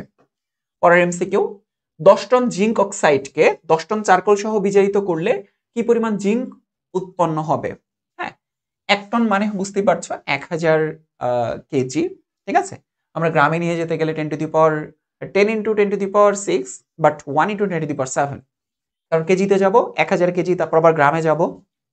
আচ্ছা, এখানে বলেছে জিঙ্ক অক্সাইডকে চারকোল মানে হচ্ছে কার্বন সহ যদি উত্তপ্ত করা হয় তাহলে জিঙ্ক পাওয়া যাবে, তাই না? তাহলে বিক্রিয়াটা আগে লিখে ফেলি। জিঙ্ক অক্সাইড চারকোল সহ বিক্রিয়া করলে আমরা পাবো হচ্ছে জিঙ্ক প্লাস কার্বন মনোক্সাইড পাবো আমরা। ঠিক আছে, ওকে। তো জিঙ্ক অক্সাইডের জন্য অক্সিজেন আর 65 দশমিক, আমরা যদি এখানে ক্যালকুলেশন করি তাহলে 65.38, হ্যাঁ। আর এখানে যদি ক্যালকুলেশন করা হয় 16, তাহলে 81.38 হচ্ছে অ্যাকচুয়ালি এখানকার গ্রাম পরিমাণ। এটার সরি জিঙ্কের জন্য 65 65.38 গ্রাম, আর এখানে পাবো হচ্ছে 81.38 গ্রাম। ঠিক আছে, তাহলে আমাদেরকে বলেছে 10 টন জিঙ্ক অক্সাইডকে 10 টন চারকোল সহ বিজারিত করলে কি পরিমাণ জিঙ্ক উৎপন্ন হবে। ঠিক আছে, তাহলে আমরা বলতে পারি যে 81.38 গ্রাম, হ্যাঁ, জিঙ্ক অক্সাইডকে বিজারিত করলে জিঙ্ক পাওয়া যায় 65.38 গ্রাম।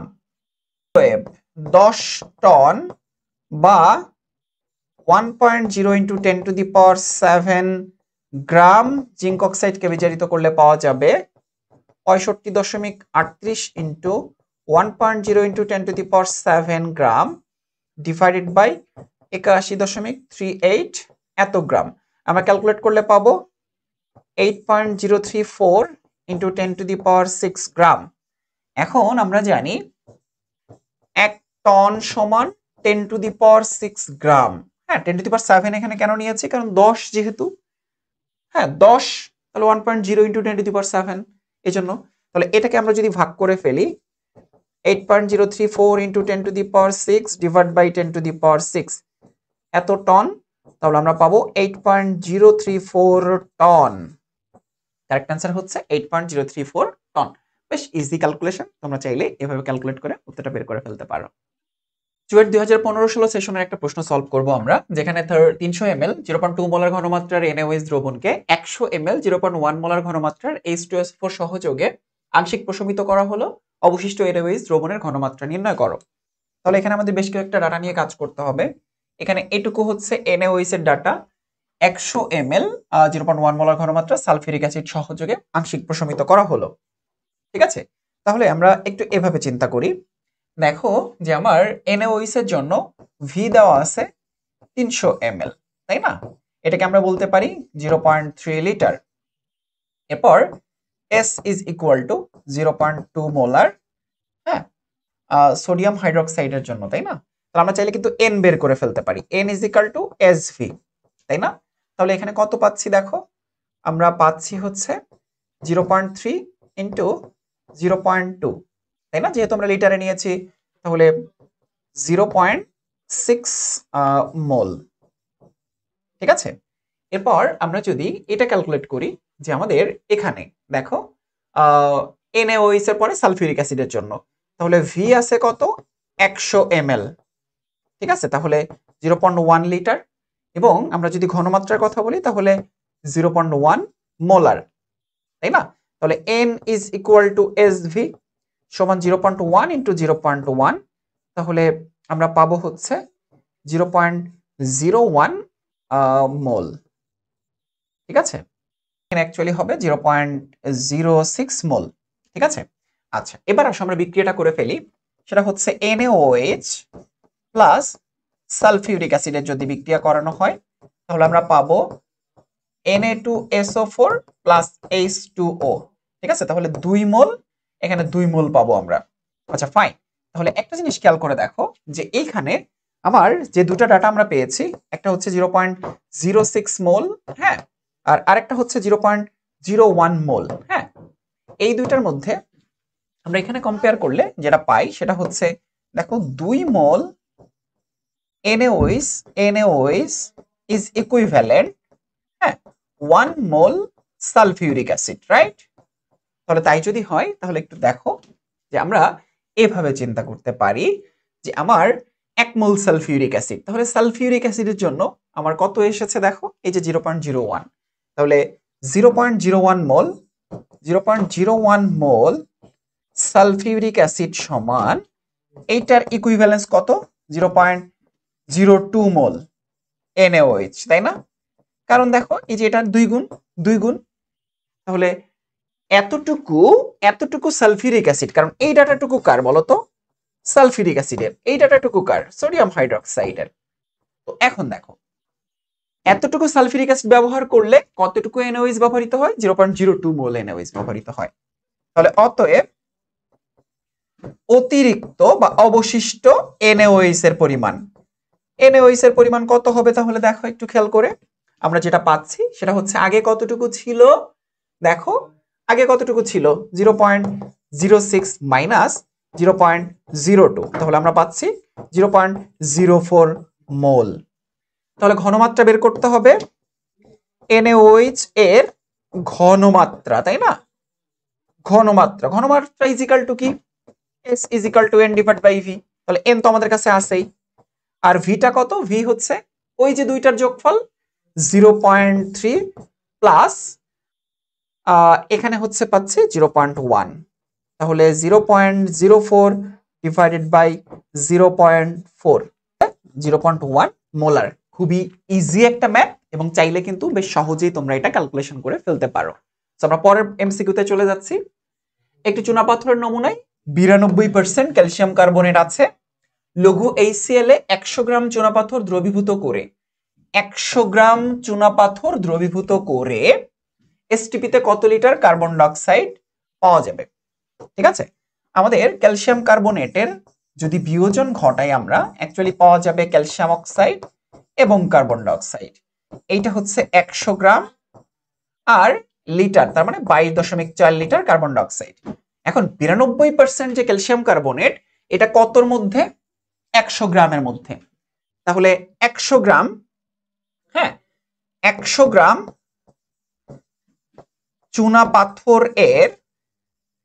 চুনাপাথর এর আমরা যদি বলি 92% সমান কত? 100 ইন্টু 92 ডিভাইড বাই 100 সমান 92 গ্রাম। তাহলে আমরা বলতে পারি 100 গ্রাম ক্যালসিয়াম কার্বনেট থেকে 100 গ্রাম ক্যালসিয়াম কার্বনেট থেকে প্রাপ্ত কার্বন ডাইঅক্সাইড এর আয়তন 22.4 লিটার। অতএব 92 গ্রাম ক্যালসিয়াম কার্বনেট থেকে প্রাপ্ত কার্বন ডাইঅক্সাইডের আয়তন 22.4 ইন্টু 92 ডিভাইডেড বাই 100। ঠিক আছে, তাহলে আমরা পাবো 20.60 লিটার। সো এটা হচ্ছে আমাদের কারেক্ট আনসার। বেশ ইজি একটা ক্যালকুলেশন। আমরা সেম টাইপের আরেকটা ম্যাথ দেখব। চুনাপাথরে 96% ক্যালসিয়াম কার্বনেট আছে, 96% ক্যালসিয়াম কার্বনেট আছে 150 গ্রাম চুনাপাথর। তাহলে দেখো আমার এখানে ক্যালকুলেশনটা কি রকম, দেখো ক্যালসিয়াম কার্বনেট, ক্যালসিয়াম অক্সাইড এবং কার্বন ডাইঅক্সাইড 22.4 লিটার 100 গ্রাম। তাহলে 150 গ্রামের 96%, তাহলে 150 গ্রাম ক্যালসিয়াম কার্বনেট এর 96% সমান 150 ইন্টু 96 ডিভাইড বাই 100। তাহলে আমরা যদি একটু ক্যালকুলেট করি তাহলে 15 ইন্টু 96 সমান ভাগ 100। তাহলে আমরা পাচ্ছি হচ্ছে 15 ইন্টু 96 সমান ভাগ 10। তাহলে আমরা পাচ্ছি 144 গ্রাম, তাই না? 144 গ্রাম। ফাইন, তাহলে আমরা বলতে পারি 100 গ্রাম ক্যালসিয়াম কার্বনেট থেকে প্রাপ্ত কার্বন ডাইঅক্সাইডের আয়তন হচ্ছে 22.4 লিটার। হ্যাঁ, অতএব 144 গ্রাম ক্যালসিয়াম কার্বনেট থেকে প্রাপ্ত কার্বন ডাইঅক্সাইডের আয়তন 22.4 ইন্টু 144 ডিভাইডেড বাই 100। তাহলে আমরা পাবো 32.256 লিটার। তো দেখো এটা হচ্ছে আমাদের সেই কারেক্ট আনসার। বেশ ইজি একটা ক্যালকুলেশন। তোমাদেরকে শুধু এই যে এই লাইনটা একটু মাথায় রাখতে হবে। 96% মানে হচ্ছে টোটাল আকরিকের মধ্যে যেমন চুনাপাথরের মধ্যে অনেক কিছু থাকতে পারে, বালি থাকতে পারে, পাথর থাকতে পারে, তার মধ্যে পিওর ক্যালসিয়াম কার্বনেট আছে হচ্ছে 96%। কিন্তু তার মানে এটা না যে আমাদের এই 96 গ্রাম নিয়ে আমাদের ক্যালকুলেশন করতে হবে। ওই যে লঘু হাইড্রোক্লোরিক অ্যাসিডে দ্রবীভূত কত গ্রাম ক্যালসিয়াম কার্বনেট সেটার সাপেক্ষে কত সেটা নিয়ে আমাদের ক্যালকুলেশন করতে হবে। আশা করছি তোমরা বুঝতে পেরেছো। আমরা বুয়েট প্রিলি 2021-22 একটা প্রশ্ন সলভ করব। 0.34 গ্রামের কোন যৌগকে পুড়িয়ে 0.14 গ্রাম কার্বন ডাইঅক্সাইড পাওয়া গেলে ওই যৌগে কার্বনের শতকরা সংযুক্তি কত? তাহলে দেখো এত গ্রাম কার্বন ডাইঅক্সাইড পাওয়া গেল, ঠিক আছে, আর কোন একটা যৌগ ছিল এত গ্রাম। ঠিক আছে, আমাদের এইটুকু নিয়ে মূলত কাজ করতে হবে। যে আমরা ধরো যখন কার্বন ডাইঅক্সাইড নিয়ে ক্যালকুলেট করি আণবিক ভর বের করতে গেলে 12 প্লাস 16 ইন্টু 2, তাহলে আমরা পাই হচ্ছে 44 গ্রাম, রাইট? তাহলে এই 44 গ্রামের মধ্যে কার্বন আছে কিন্তু 12 গ্রাম, তাই না? তাহলে আমরা এভাবে বলতে পারি যে 44 গ্রাম কার্বন ডাইঅক্সাইড এর মধ্যে কার্বন আছে হচ্ছে 12 গ্রাম। অতএব 0.14 গ্রাম কার্বন ডাইঅক্সাইডের মধ্যে কতটুকু কার্বন আছে? 12 ইন্টু 0.14 ডিভাইডেড বাই 44 গ্রাম। ঠিক আছে?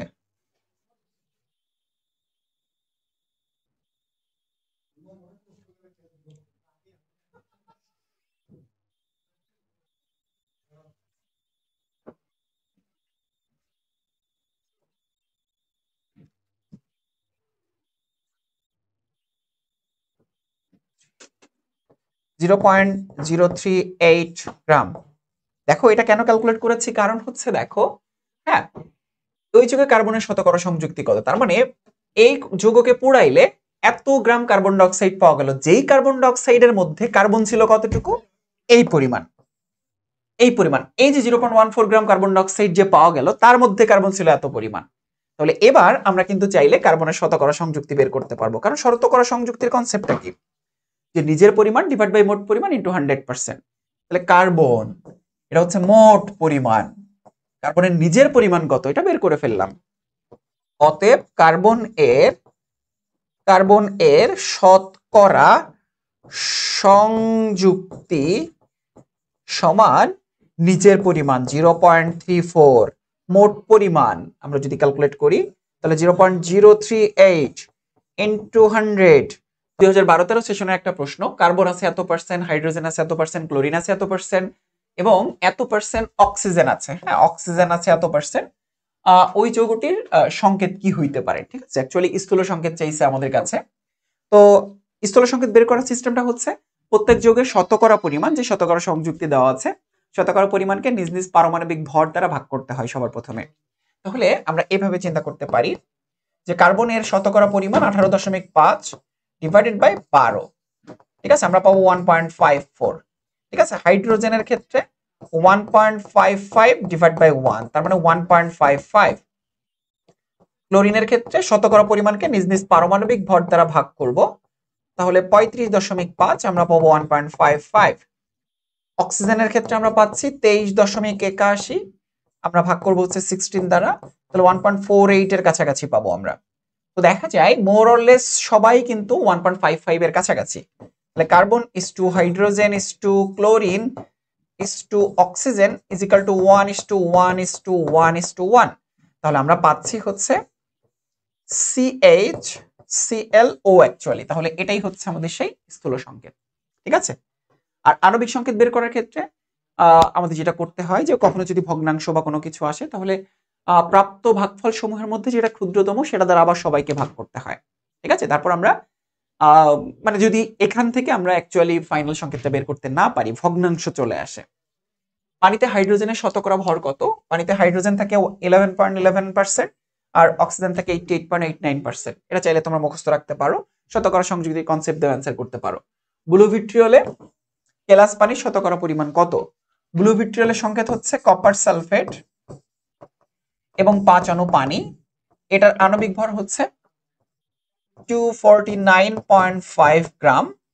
ঠিক আছে, ওকে। আর যদি বলো শুধুমাত্র পানির নিজের আণবিক ভর কত? 5 × 18, তার মানে হচ্ছে 90 গ্রাম, রাইট? তাহলে অতএব কেলাস পানির শতকরা সংযুক্তি সমান নিজের পরিমাণ ডিভাইডেড বাই মোট পরিমাণ ইনটু 100। তাহলে আমরা পাবো হচ্ছে 36.08%, মোর অর লেস এরকমই হওয়ার কথা। এটা বেশ অনেকবার এসেছে বিভিন্ন পরীক্ষায়। হ্যাঁ, এটা কিন্তু চাইলে আসতে পারে। ইভেন ব্লু ভিট্রিয়লের পরিবর্তে হোয়াইট ভিট্রিয়ল, গ্রিন ভিট্রিয়লও দিতে পারে। হ্যাঁ, ইপসম লবণ দিতে পারে, ফিটকিরি দিতে পারে, এগুলোও তোমরা একটু দেখে রাখবে। গ্লুকোজের আণবিক সংকেত এত, এর স্থূল সংকেত নিচের কোনটি? দেখো 6:12:6। এটাকে ভাঙলে যা পাবো সেটাই অ্যাকচুয়ালি CH2O। এটা হচ্ছে কার্বোহাইড্রেট সমূহের ক্ষেত্রে carbon is to hydrogen is to oxygen সমান 1:2:1। এই ধরনের ক্যালকুলেশনই আমরা সবসময় দেখে থাকি। বুয়েট প্রিলি 2022-21 একটা প্রশ্ন সলভ করব। 0.01 মোলার 250 ml NaOH এর ppm ঘনমাত্রা নির্ণয় করো। তার মানে আমাদের এখানে কিন্তু ঘনমাত্রা একটা দেওয়া রয়েছে, তাই না? 0.01 মোলার। তোমাদেরকে একটা জিনিস শেখাই, সেটা হচ্ছে যদি কখনো এমন থাকে যে আমাদের ঘনমাত্রা মোলারিটি বা মোল পার লিটারে দেওয়া থাকে, হ্যাঁ, মোল পার লিটার আর মোলারিটি কিন্তু সেম, ঠিক আছে? মোল পার লিটার এবং মোলারিটি সেম। মোল পার লিটার থেকে যদি গ্রাম পার লিটারে আসতে হয় তাহলে আণবিক ভর দ্বারা গুণ করতে হয় যে কোনো মৌলের ক্ষেত্রে। গ্রাম পার লিটার থেকে যদি মিলিগ্রাম পার লিটারে আসতে হয় তাহলে আণবিক ভর দ্বারা তো মাল্টিপ্লাই করাই ছিল, সাথে 10³ দ্বারা গুণ করতে হয়।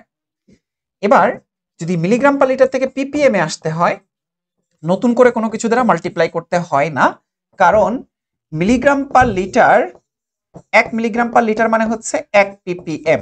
এটা তোমরা চাইলে মাথায় রাখতে পারো। এবার ppm থেকে ppb তে যেতে হলে কি করতে হয়? আগে যেটা মাল্টিপ্লাই করা ছিল সেটার সাথে এক্সট্রা 10³ গুণ করলেই হয়ে যায়। আর ppt তে যেতে গেলে যেটা করতে হয়, আণবিক ভর 10³ 10³ ইন্টু 10³ তাহলে ব্যাপারটা আসলে কি দাঁড়ালো, যে আমি যদি এখান থেকে ডিরেক্ট এখানে আসতে চাই তাহলে আণবিক ভর ইন্টু 10⁹ দ্বারা গুণ করলে হয়ে যায়।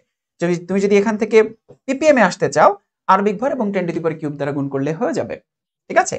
আমার মনে হয় আমি তোমাদেরকে বোঝাতে পেরেছি। উপর থেকে প্রত্যেকটার সাথে প্রত্যেকটা সমান দেখানোর জন্যই আমি এভাবে তোমাদেরকে দেখিয়েছি। তো চলো একটা এক্সাম্পল দেখাই। 0.01 মোলার NaOH, এখান থেকে আমরা কোথায় যাব? ppm এ যাব।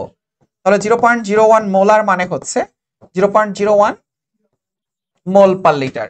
আমরা যাব গ্রাম পার লিটারে, তাহলে আণবিক ভর 40 দ্বারা গুণ করলাম গ্রাম পার লিটার। আমরা যাব মিলিগ্রাম পার লিটারে, 0.01 into 40 into 10³ milligram per litre. আর মিলিগ্রাম পার লিটার মানেই হচ্ছে আমাদের ppm, তাই না? 10³ এটাই হচ্ছে ppm। তাহলে ক্যালকুলেট করলে 10⁻² আর 10³ তাহলে 10⁻1, তাহলে 400 ppm। আশা করছি এই ধরনের ক্যালকুলেশন তোমরা খুব ইজিলি সলভ করে ফেলতে পারবা, কারণ এই ধরনের প্রশ্ন বুয়েট প্রিলিতে আসার অনেক সম্ভাবনা রয়েছে, ঠিক আছে? সো আশা করছি ঘনমাত্রা যত ধরনের ক্যালকুলেশন রয়েছে সেটা খুব ইজিলি তোমরা সলভ করে ফেলতে পারবা। Molar, mole per litre, gram per litre, milligram per litre, ppm, ppb এবং ppt, ঠিক আছে? ওকে। 0.01 মোলার 600 ml এ গ্লুকোজ কত গ্রাম থাকে? এটা আমাদের বেশ easy calculation. W = SMV divided by 1000, ঠিক আছে? S কত? 0.01, M হচ্ছে গ্লুকোজের জন্য 180, V হচ্ছে 600 ml ডিভাইডেড বাই 1000। এটা কাটা, এটা কাটা, তাহলে 1.8 গ্রাম অ্যাকচুয়ালি, ঠিক আছে? এটাই হচ্ছে আমাদের উত্তর। বেশ ইজি ক্যালকুলেশন। দ্রবণের ঘনত্বের নিচের কোন একক, ঘনমাত্রার নিচের কোন একক, ঘনত্বের না অ্যাকচুয়ালি ঘনমাত্রা, তাপমাত্রার উপর নির্ভরশীল নয়। মোলারিটি তাপমাত্রার উপর নির্ভরশীল নয়, হ্যাঁ, মোলারিটি তাপমাত্রার উপর নির্ভরশীল, হ্যাঁ, আমাদের একটু মাথায় রাখতে হবে এটা। কোন কলকারখানার বজ্র পানিতে 0.01 ppm lead 2+ আয়ন আছে, ওই বজ্র পানিতে lead 2+ আয়নের মোলারিটি কত হবে?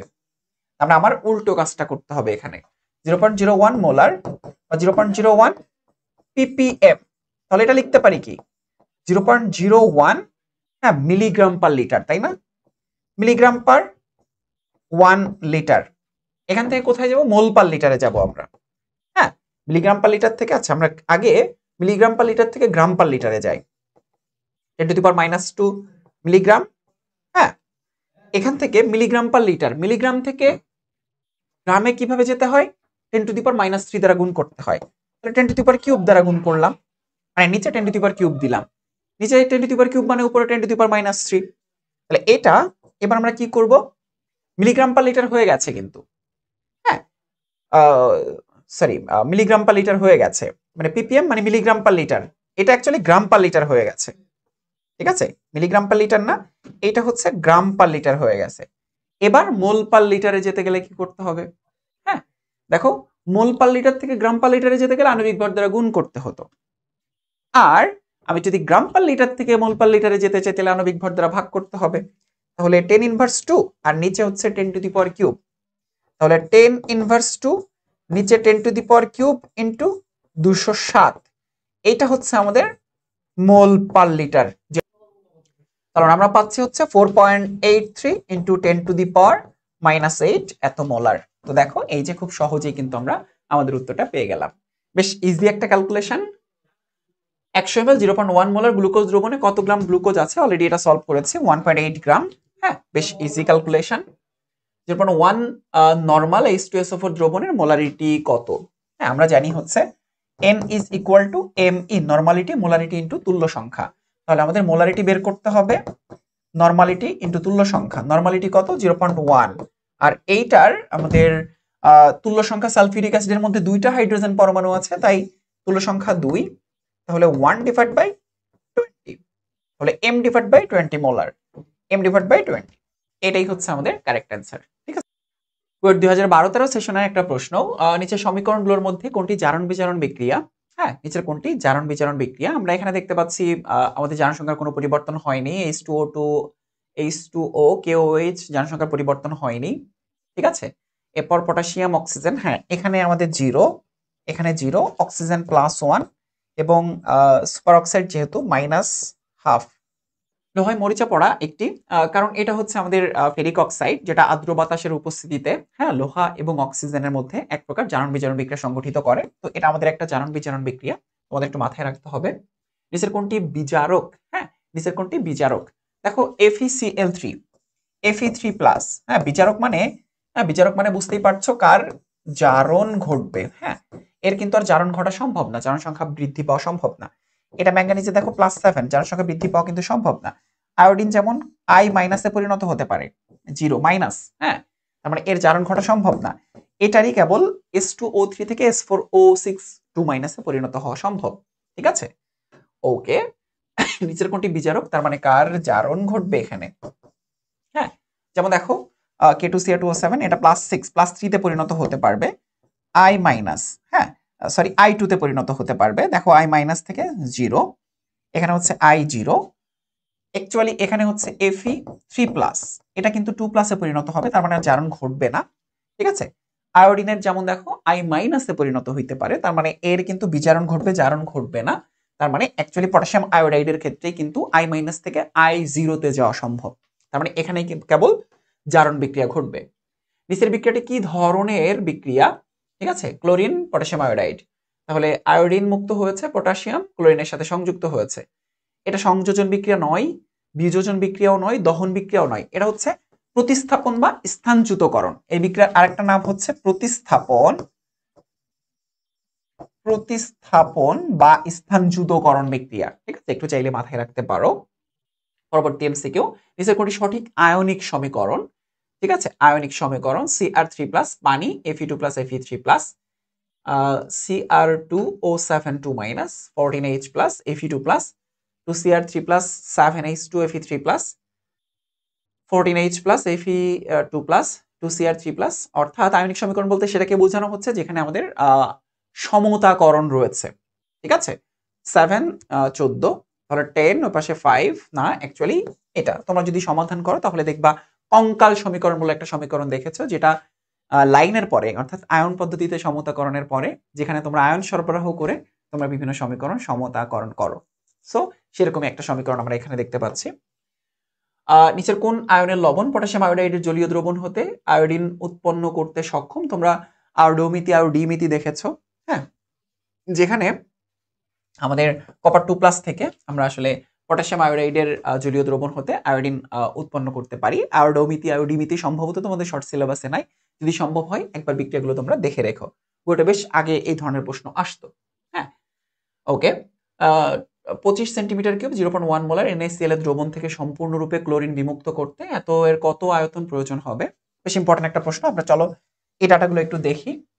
NaCl এর ক্ষেত্রে, হ্যাঁ NaCl এর ক্ষেত্রে আমরা যদি দেখি V হচ্ছে কত 25 কিউবিক সেন্টিমিটার, হ্যাঁ S কত? S হচ্ছে 0.1 মোলার, হ্যাঁ এর তুল্য সংখ্যা যদি বলি NaCl এর জন্য যেহেতু সল্ট, তাহলে ক্যাটায়নের জারণ সংখ্যাটাই তার তুল্য সংখ্যা।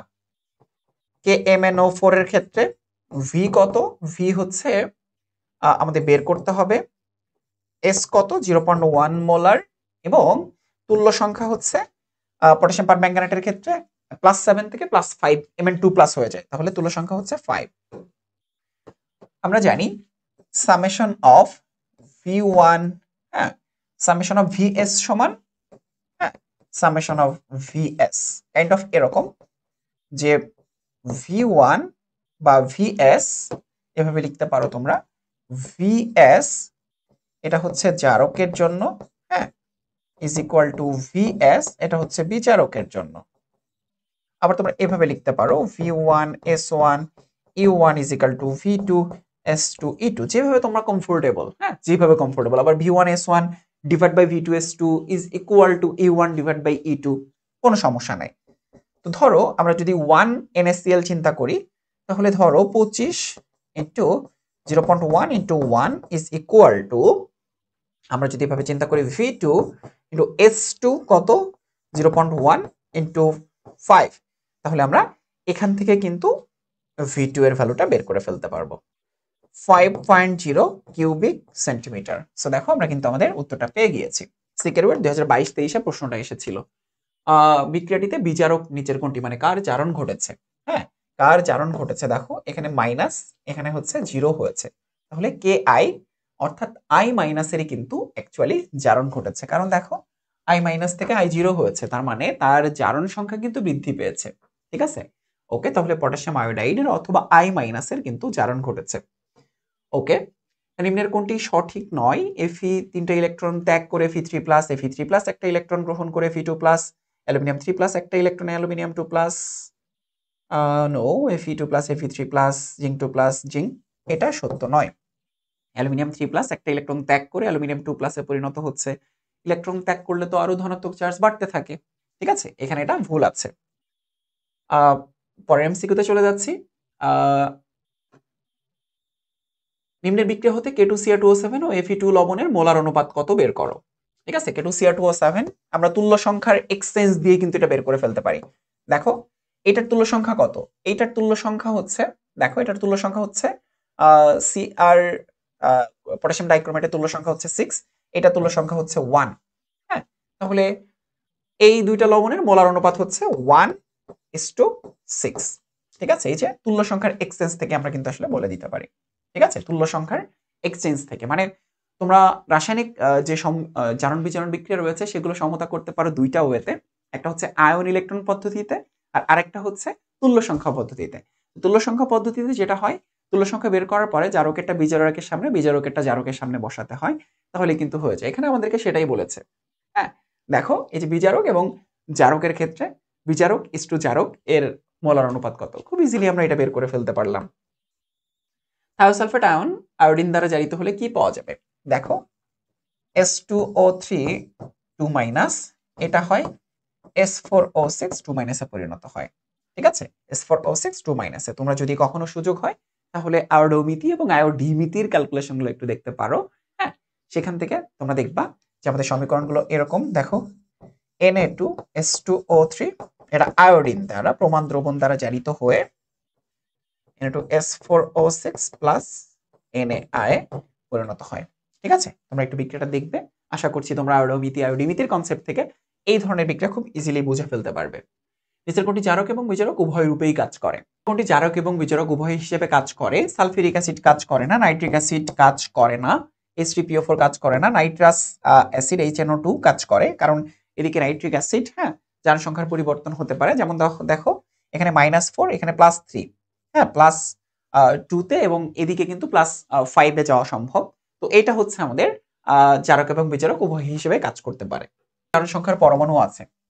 দেখো এখানে ক্লোরিনের কথা যদি চিন্তা করি, তাহলে দেখো ক্লোরিন X -4 = -1, X = +3। এখানে দেখো ফসফরাসের ক্ষেত্রে দেখো X - 8 = -3, সম্ভব না। হ্যাঁ, 2X - 6 = -2, তাহলে দেখো এখানেও কিন্তু +3 নাই। তাহলে এখানে যদি দেখি X - 4 = +1, তাহলে দেখো এখানেও কিন্তু +5, তার মানে এটাই হচ্ছে আমাদের অ্যাকচুয়াল অ্যান্সার। এই ধরনের প্রশ্ন অ্যান্সার করার ক্ষেত্রে মাথা ঠান্ডা রেখে তোমরা ক্যালকুলেট করবে, কারণ না হলে দেখা যাবে তাড়াহুড়া করতে যে সহজ প্রশ্ন তোমরা ভুল করে ফেলবে। HClO3 যৌগে ক্লোরিনের জারণ সংখ্যা, তাহলে দেখো এটা +1 আর এটা হচ্ছে -6, তাহলে +5 অ্যাকচুয়ালি ক্লোরিনের জারণ সংখ্যা। ঠিক আছে, দেখো জাস্ট তুমি জারণ সংখ্যা বের করার জন্য তুমি X ধরে ক্যালকুলেট করতে পারো, অন্য অনেকগুলো উপায় আছে, তোমার যে উপায়টা সহজ লাগবে দেখো এটা +1, এটা -6, তাহলে টোটালটা 0 হওয়ার জন্য আমাদের কি করতে হবে? +5। Fe2CrO43 এ ক্রোমিয়ামের জারণ সংখ্যা কত হবে? একটু দেখো Fe2, তাহলে দেখো, তাহলে Fe2 এখানে হচ্ছে +3 × 2, কারণ দেখো এই যে +3 হবে, Fe2SO43 চিন্তা করে দেখো, প্লাস ক্রোমিয়ামের জন্য আমরা x ধরবো, কিন্তু 3x চিন্তা করতে হবে, প্লাস অক্সিজেনের জন্য দেখো, অক্সিজেন হচ্ছে -2 × ভেতরে 4 বাইরে 3, তাই না, = 0, কারণ দেখো অক্সিজেন আছে কিন্তু 12টা, ক্রোমিয়াম আছে কিন্তু 3টা। হ্যাঁ দেখো 3x নিয়েছি আমরা, তাহলে 3 দুগুণে 6 প্লাস 3x মাইনাস 3 4 12, 12 দুগুণে 24 = 0, তাহলে 3x মাইনাস 18 = 0, x +6। তো দেখো আমরা দেখো ক্যালকুলেট করতে পারলাম খুব ইজিলি। জাস্ট তোমাকে একটু চিন্তা করতে হবে কত সংখ্যক পরমাণু এখানে উল্লেখ করা হয়েছে। নিচের কোনটি সুপার অক্সাইড? দেখো এই যে সুপার অক্সাইডে অক্সিজেনের ক্ষেত্রে যেটা হয়, স্বাভাবিক অক্সাইডের ক্ষেত্রে অক্সিজেনের জারণ মান হচ্ছে -2, পারক্সাইডের ক্ষেত্রে, হ্যাঁ যেমন H2O2 এর ক্ষেত্রে -1, আর সুপার অক্সাইডের ক্ষেত্রে অক্সিজেনের জারণ মান হচ্ছে -1/2। এখানে পটাশিয়াম সুপার অক্সাইড, ঠিক আছে, ওকে। H2SO4 যৌগে কেন্দ্রীয় পরমাণু জারণ সংখ্যা কত? +2 -8, তাহলে এখানে হবে +6, ঠিক আছে, এটা বেশ পরিচিত একটা যৌগ। হ্যাঁ, আমরা আরেকটা নিয়ম অ্যাপ্লাই করতে পারি, লাস্টের পরমাণু থেকে প্রথম পরমাণু বিয়োগ করলে যে বিয়োগফলটা আসে সেটা আবার লাস্টের পরমাণুর সাথে যোগ করলে আলটিমেটলি আমরা যে অ্যান্সারটা পাই সেটাই কিন্তু আমাদের কেন্দ্রীয় পরমাণুর জারণ সংখ্যা। তোমরা চাইলে এভাবেও ক্যালকুলেট করতে পারো। CrCN6 3- আয়নে ক্রোমিয়ামের জারণ সংখ্যা, তাহলে x প্লাস সায়ানাইডের জন্য -1 × 6 = -3, ঠিক আছে, সায়ানাইডের জন্য -1, তাহলে x - 3 = -3, x -3 + 6, অতএব x কিন্তু +3। সো দেখো এই যে ইজিলি আমরা ক্যালকুলেট করে ফেলতে পারলাম। হ্যাঁ, -6 আর বাইরে -3 আছে, তাহলে -6 আর -3, তুমি চিন্তা করে দেখো যে এই যে দেখো বাইরে -3, তাহলে ক্যালকুলেট করলে আমরা কি উত্তর পাবো?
CrO5 এর গাঠনিক সংকেত, এ যুগে ক্রোমিয়ামের জারণ সংখ্যা কত? দেখো নরমালি চিন্তা করলে কি হবে যে x - 10 = 0, x +10, এটা কিন্তু সত্য না, কারণ এটার মধ্যে একটা লিংকেজ আছে। হ্যাঁ, অক্সাইডের একটা লিংকেজ আছে। দেখো গাঠনিক সংকেতটা কি রকম, ক্রোমিয়াম একটা ডাবল বন্ড বিশিষ্ট অক্সিজেন থাকবে এবং বাকি অক্সিজেন গুলো এই যে এরকম থাকবে। হ্যাঁ হ্যাঁ, দেখো এই যে এরকম, এই যে এরকম দেখা যায়।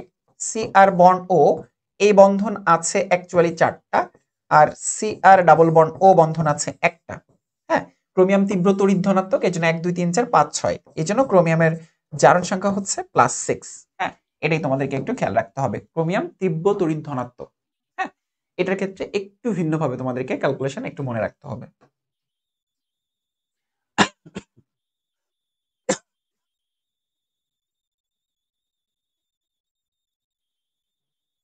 উল্লেখিত বিক্রিয়াগুলোর মধ্যে কোনটি বিক্রিয়ার জন্য নিচের কোন উত্তরটি হবে? আমরা এখানে যে সমীকরণগুলো দেখতে পাচ্ছি এগুলো হচ্ছে আয়ন ইলেকট্রন পদ্ধতিতে সমতাকরণকৃত বিক্রিয়া, যেগুলো তোমাদের রিটেন টেস্টের জন্য অনেক অনেক বেশি গুরুত্বপূর্ণ।